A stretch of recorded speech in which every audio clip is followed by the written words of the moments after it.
పెద్దగా ఏం లేదు.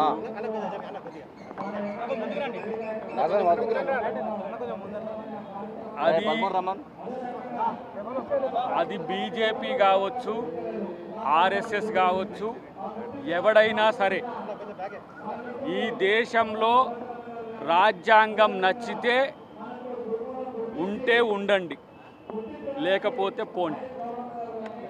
ఈ దేశంలో రాజ్యాంగపరంగా ఉండే రిజర్వేషన్లు ఉంటాయి.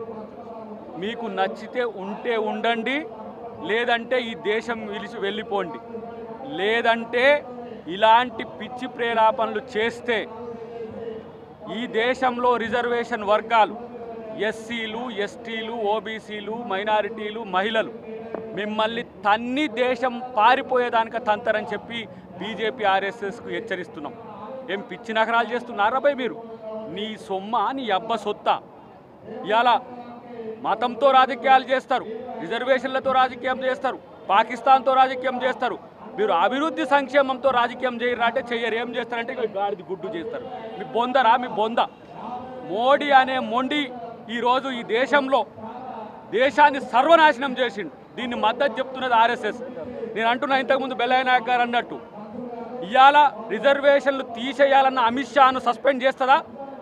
ఇలా రిజర్వేషన్లు ఉండొద్దు, అసలు రాజ్యాంగమే ఉండొద్దు అని చెప్పిన ఏవైతే వాళ్ళ 6-7 సంఘాలు గోవాల మీటింగ్ పెట్టుకునే వాళ్ళను సస్పెండ్ చేస్తారా? ఈ దేశంలో వాళ్ళని కేసులు పెడతారా?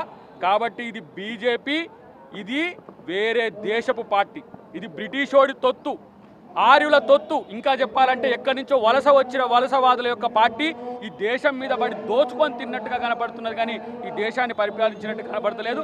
రేపు రాహుల్ గాంధీ ప్రధానమంత్రి అవ్వడం ఖాయం.